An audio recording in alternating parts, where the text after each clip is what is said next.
sana ma-appreciate mo. Kahit malayo ka na sa akin, pangako ikaw pa rin ang siyang mamahalin. One day lang ako ay magpunta sa aming probinsya para magbakasyon kasama ang aking pamilya. Dahil sa wala akong kasama at makakausap, nang hingi ako sa pinsan ko na pwedeng makausap. Binigay niya ang number ng matalik niyang kaibigan at sinimulang i-text ka at makipagkaibigan. At unti-unting nahulog na ako sa iyo. Hindi ko maipaliwanag ang nadarama sa'yo, kaya ako ay nagpasya. Naligawan ka na kahit di pa tayo nagkikita, para bang ako'y naakit. 14 ng Abril 2009, ako ay iyong sinagot, kaya labis ang kasiyahan. Gusto na kitang makita, gusto na kitang yakapin, ngunit di ko magawa dahil malayo ka pa sa'kin. At ang sabi mo sa akin, darating din tayo dyan. Maghihintay ako, mahal, wag mo lamang akong iiwan.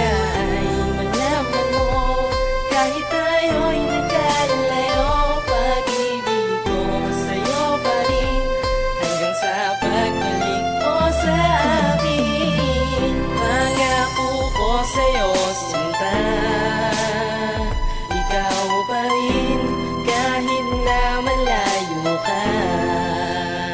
Nasa akin, sana'y pagbalik mo, ako pa rin ang mahal, at ako pa rin sa puso mo mahal.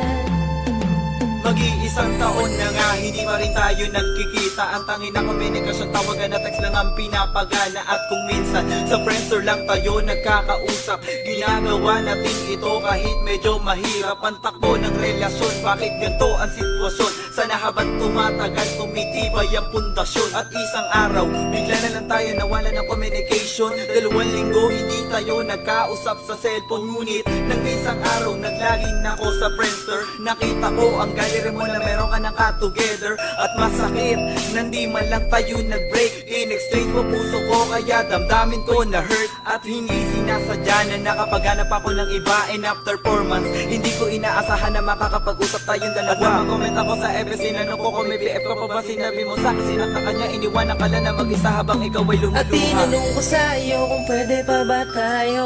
Sumagot ka sa'kin, tinanong kung ako'y seryoso. Sinabi ko sa'yo at ako ay umoo. Pwede bang magkabalikan na nga muli tayo? At sinambit mo, sige na nga tayo na nga uli, para mabawi natin ang nasayang na sandali. Na-topic natin na malapit na first anniversary. Nangako tayo na hindi na muli pang mangyayari, na maulit-muli ang sandali na nasayang, na mawala ating relasyon, tayo ay nanghinayang. At dumating ang araw ng taon ng April 14, yun ang isang taon ng pagmamahalan natin. Unang magkikita at una nating kulitan, kailanman sa aking buhay di ko makakalimutan ang lahat ng mga pangako natin sa isa't isa. Sana mahal, ikaw na nga ay masasama.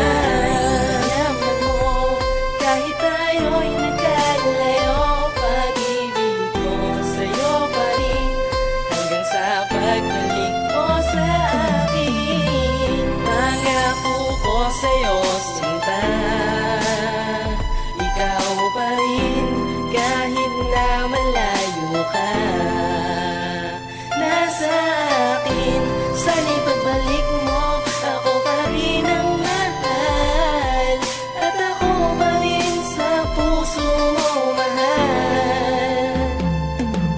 Isang araw nang sinabi mo sa akin na aalis ka na at ako'y lilisanin, nagulat ako kasi hindi ko inasahan na ikaw na nga sa akin ay magpapaalam. Aayos ka na at pupunta ng Italy, di ko inasahan na yan ay mangyayari. Alam ko na nagkulang ako sa ating relasyon, kaya tuluyan nag-iba ang ating direksyon. Sana hindi ko na lamang ito hinayaan na masira ang ating pagmamahalan. Sana pangako mo ay di mo talikuran, at di masira ang lahat ng ating sumpaan. Naaalala ko nung tayo ay naglalakad, hawak kamay sabay buhos ng ulan na malakas, at binitawan na natin ang ating mga kamay habang binibigkas sa salitang babay. Malaman mo, kahit tayo'y nagkalayo, pag-ibig ko sa'yo pa rin, hanggang sa pagbalik mo sa akin. Pangako ko sa'yo, sinta,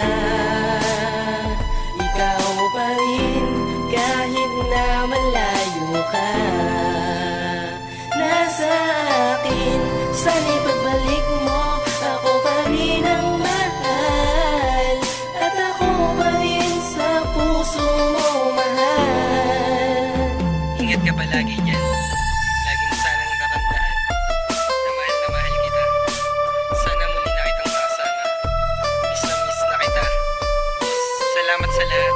Ingat. Pangako ko sa'yo, sinta, ikaw pa rin kahit na malayo ka. Nasa akin, sana'y pagbalik mo, ako pa rin ang mahal. At ako pa rin sa puso mo, mahal.